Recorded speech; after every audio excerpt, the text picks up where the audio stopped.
जो है वोट होगी, उसमें जो है अधिसूचना जारी होगी, तमाम चीजें होंगी। उसके बाद वो बहुमत से पास होगा तो कानून बनेगा, कानून बनेगा तो तब लागू होगा। तो मैं समझता हूं कि एक महीने का समय बहुत है। आज क्या तारीख है? 2 फरवरी। हम लोग 1 महीने का समय यहां की सरकार को देते हैं। अभी अगर 1 महीने के बाद यहां की सरकार ने हमारी मांगे नहीं मानी तो बताओ कितने लोग 1 साल के आंदोलन के लिए तैयार हो? बताओ। नहीं, गौर करो, इतिहास गवाह कभी भेड़ बकरियां देश में नहीं जीती। जब युद्ध का मैदान सजता है कोई भेड़ बकरी नहीं घुसती है उसमें। जब युद्ध होता है तो हर आदमी अपनी तरफ से योद्धाओं को मैदान में उतारता है। बताओ, उतारता है नहीं उतारता है? जिसके सीने में आग लगी है अपने महापुरुषों के अधिकारों को बचाने के लिए, उस बात को याद करते हुए कि जब इस देश का संविधान सौंपा गया तो बाबा साहब अम्बेडकर ने कहा था कि मुझे मेरे जाने के बाद बराबर मत समझना, जब तक इस देश का संविधान जिंदा मैं जिंदा हूं। उस बात को याद करते हुए, बाबा साहब के कुर्बानियों को याद करते हुए, गुरु घासीदास जी का जो सपना था मन के एक समान, उसको याद करते हुए, अगर आपके दिल में आग लगी है, अगर आप चाहते हैं अपने अधिकारों को छीनना, तो फिर बताइए, अब हाथ उठा के बताइए दोनों आप कितने लोग हैं जो 1 साल आंदोलन के लिए तैयार हैं? जो लोग वहां छाव में खड़े हैं उनका गुर्दा मैं समझ रहा हूं कि उनकी कितनी हिम्मत है। वो कितने दिन आंदोलन चला। आप हाथ नीचे करो, देखो वो पहले से जान बचाने के लिए धूप छाव में खड़े हैं। आप लोग हाथ नीचे रखना, मैं उस पेड़ के नीचे खड़े हुए लोगों के हाथ एक बार देख लो। आप मत उठाना, यही पता लग जाएगा कौन मुंह दिखाने के लिए यार किसके दिल में आ गए। आओ आगे जरा, थोड़ा धूप का स्वाद चखो, आप भी आओ। ये मेरी मां बहने बैठे, तुम लोग भी तो निकाल आओ जरा, आओ जरा निकल के आओ। मांगे से भीख मिलेगी, अगर लड़ना है तो मैदान में आओ। वहां खड़े होकर तमाशा क्यों देख रहे हो? बताओ नौजवान साथियों। एक नारा दिया था मान्यवर काशीराम ने, वोट हमारा राज तुम्हारा, नहीं चलेगा नहीं चलेगा। जिनका वोट है वो यहां मांगने के लिए आए छत्तीसगढ़ की राजधानी में। अगर अपनी वोट का सही प्रयोग कर लो, जिस मुख्यमंत्री से मांग रहा है ये मुख्यमंत्री आपसे मांगता हो घूमेगा कि हमें भी कुछ दे दो सरकार। हमारे अपनी ताकत को पहचानो। 1 साल के लिए तैयार हो चुके हो क्या? बताओ, उठाओ दोनों हाथ अगर 1 साल के लिए तैयार हो तो हम लोग। तो 2 मार्च तक हम लोग इंतजार करेंगे। अगर 2 मार्च तक हमारे अधिकार जो हमने मांगे रखी सरकार ने नहीं मानी तो फिर एक तिथि घोषित करके मैं खुद यहां आऊंगा, एक प्रेस कॉन्फ्रेंस करके, और 15 दिन तक हम लोग पूरे प्रदेश में घूमते रहेंगे। और फिर एक ऐतिहासिक आंदोलन हम लोग यहां करेंगे और यहां से हम लोग घर भी जाएंगे। फिर एक पर्चा लेके पूरे छत्तीसगढ़ के गांव-गांव, कस्बा-कस्बा, शहर-शहर में घूम के इस सरकार के झूठ को बेनकाब करेंगे और निकम्मी सरकारों को सत्ता में बेदखल करने के लिए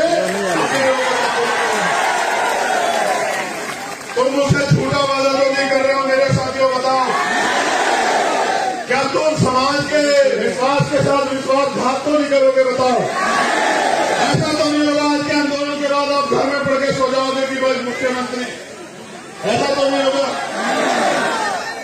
देखो, मेरा एक अनुभव है, इस पे गौर करना, ये प्रैक्टिकल अनुभव है। अगर बच्चा ना रोए, मेरी माँ यहां बैठी है, तो बताओ माँ को एहसास हो रहा होता कि भूखा है? ईमानदार से बताना।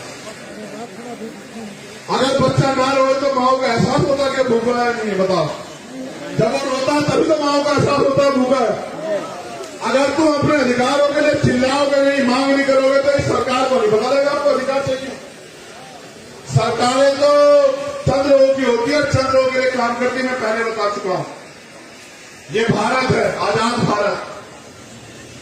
हम इस देश में गुलाम पैदा नहीं हुए, यहां बैठे सारे शख्स जो है गुलाम नहीं है।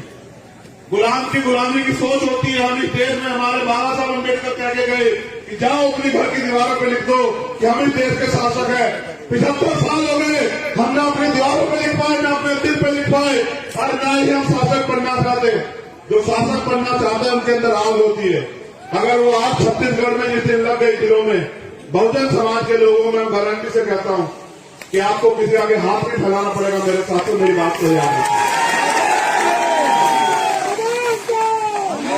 एक धोखा और है, आप लोग भी सुनो, गौर करो।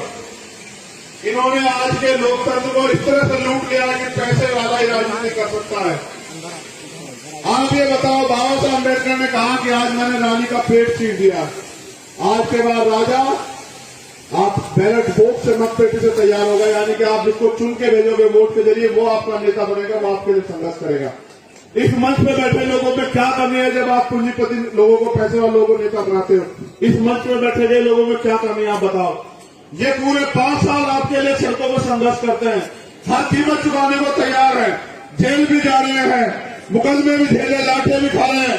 आप क्यों नहीं तय करते कि आपका नेता इनमें जो बैठे इन लोगों जैसा होना चाहिए? आप क्यों पैसे वालों को नेता बनाने के पीछे लगे हो? अगर पैसे वालों को नेता बनाओगे तो पैसे वाले अगर चाहते तो देश में कोई गरीब नहीं रहता। आज एक प्रधानमंत्री का मित्र इस पूरे देश को लूट के जो है और आज उसकी पोल खुल रही है, तो वो कह रहा है कि भारत को कमजोर करने की साजिश है। भारत कभी कमजोर था ना है। अगर भारत को कमजोर किया है तो आपके इस व्यवस्था ने, इस गैर बराबरी पर आधारित व्यवस्था ने किया, जिस व्यवस्था ने मेरे लोगों से हजारों साल तक लड़ने का, पढ़ने का, आगे बढ़ने का अधिकार छीन के रखा और भारतीय संविधान ने अधिकार हमें दिया है। मैं यहां इस मंच के माध्यम से दिल्ली की सरकार को भी चेतावनी दे रहा हूं कि भारतीय संविधान के खिलाफ काम करना बंद कर दो। आप लोग याद रखना, अगर भारतीय संविधान पे आ जाएगी तो हम लोग अपने खून तक एक कतरा भी है वो लुटाने से पीछे नहीं हटेंगे, भारतीय संविधान की रक्षा करेंगे।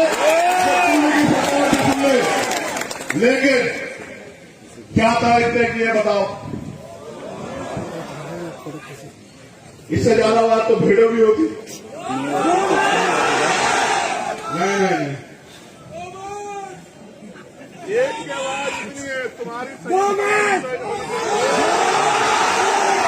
मुझे नहीं लगता कि ये आवाज मुख्यमंत्री तक पहुंच रही होगी, मुझे नहीं लगता। जोर से लगा आवाज।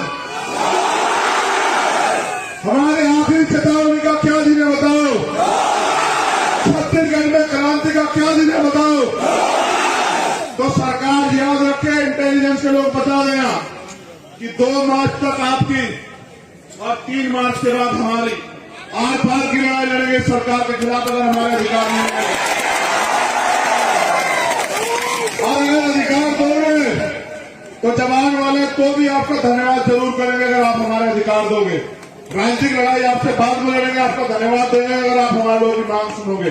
लेकिन अगर नहीं सुनोगे तो इस बार फिर बड़े बड़े ताले और वो लगवा लेना बैरिकेडिंग। इस बार आमना सामना वही होगा, मुख्यमंत्री आवास में मेरा वादा है। मुख्यमंत्री जी आपसे कोई चूक नहीं, लेकिन सम्मानित साथियों याद रखो, एक दिन में कोई लड़ाई नहीं जीती जाती। इतिहास गवाह है, एक दिन में कोई लड़ाई नहीं जीती गई। क्या इतना ही बड़ा समाज आता है छत्तीसगढ़ में? ईमानदारी से बताना। तो यहां कौन लोग आए पता आपको? जो अपने महापुरुषों के लिए जिए, जिनके पेट में भले ही रोटी ना हो, जो भले ही यहां कड़ी धूप में बैठे, लेकिन उनके दिल में अपने समाज, अपने महापुरुष, अपने अवसरों के प्रति आग लगी। और जिस दिन इन गरीब के बेटों को आप लोग विधानसभा में चुन के भेजोगे, मैं जिम्मेदारी से कहता हूं कि यह आपको किसी के आगे जो है सर झुकाने के लिए मजबूर नहीं होने देंगे, मेरा वादा। आप भी समझो, ये जो धन तंत्र पे राजनीति हो रही है, ये हमारे जो वास्तविक राजनीतिक उद्देश्य को कुचलने के लिए हो रही है। एक मंत्री जी है, मुझे बताया, यहाँ एक हमारी सम्मानित बहन बैठी है, कहते हैं वो कहते हैं कि जय भीम नहीं कहना। इस जय भीम ने तो हमें लड़ना सिखाया। बताओ सिखाया नहीं सिखाया? बताओ। अगर सतनाम का नारा हमें शांति और अहिंसा की अपील करके संघर्ष करने कहता है, तो जय भीम का नारा हमें क्रांति के साथ संघर्ष करने की अपील करता है। और हम अपने अधिकारों के लिए हर कीमत, अरे सुनो मेरे समाज के लोगों सुनो, अगर आपके घर में जानवर हो उसको भी समय पर चारा न मिले वो भी चिल्लाने लगेगा।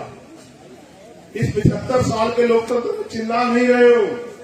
यहाँ मॉब लिंचिंग होती है, यहाँ नक्सल के नाम पे मारा जाता है, यहाँ जाति के नाम पे मारा जाता है, यहाँ अधिकार छीन लिए गए हैं। मैंने कहा आपके घर में अगर कुत्ता हो उसके आगे से उसकी प्लेट हटा के देखना खाने की, वो आपका जो पालतू कुत्ता वो लड़ पड़ेगा आपसे। लेकिन हमारे लोग देखो कितने पालतू बने हुए हैं कि लड़ नहीं रहे हैं। तुम्हें लगता है कोई मसीहा आके तुम्हारे अधिकार देगा? अगर मसीहा पैदा होते तो बाबा साहब अम्बेडकर तुमसे नहीं कहते, बुद्ध तुमसे नहीं कहते अपना दीपक सुर बनो। मैं भी आपके जैसा इंसान हूं। आप लोगों ने मुझे यहां लाके खड़ा किया, मेरे पीछे बहुत बड़ा कोई सपोर्ट नहीं है। मेरी ताकत आप लोग हो छत्तीसगढ़ में, आप लोग ताकतवर हो। आप चाहो तो मिट्टी के आदमी को इतना ताकतवर बना दो कि वो प्रदेश की सीमाएं सील करा दो, और आप चाहो तो एक बहुत ताकतवर आदमी को इतना कमजोर कर दो कि वो अपने अधिकारों के लिए सड़क पे घूमता फिरे। आप अपनी ताकत को समझो सम्मानित लोगों, आप अपनी ताकत को नहीं समझते, इसका खामियाजा पूरे समाज को भुगतना पड़ रहा है। सोचो अगर आपने पहले से ही फैसले लिए होते और आपका प्रतिनिधित्व यहाँ होता या आपकी सरकार यहाँ होती तो जो हजारों बहनों की इज्जतों पे हमला हुआ, जो हजारों को मारा गया, क्या उनकी जान नहीं बच जाती? ये सवाल करा खुद से कि अगर हम लोग पूरी जिम्मेदारी से अपना काम कर रहे होते। बाबा साहब अम्बेडकर ने कहा पॉलिटिक्स का मास्टर की, कहा नहीं कहा, मैंने कहा है, बाबा साहब ने कहा बताओ कि राजनीतिक सत्ता वो चाबी है जो आपकी सारी समस्या हल कर देगी। सोचो आपकी सरकार होती है, आप 16% मांग रहे होते क्या? उसे भी छोड़ो।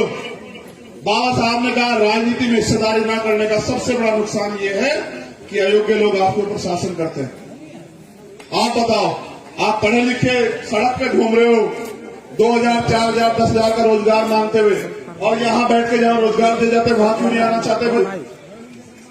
जिस दिन मेरी समझ में बात आई उस दिन से मैं घर छोड़ के निकला वहां, और मुझे उम्मीद है कि अपने जाने से पहले मैं लाखों लोग ऐसे तैयार करके जाऊंगा जो चाहे रोटी उनको मिले ना मिले लेकिन राज व्यवस्था हड़पने के लिए वो लोग दिन रात सोचते रहेंगे और काम करते रहेंगे। इतना मेरा लक्ष्य है।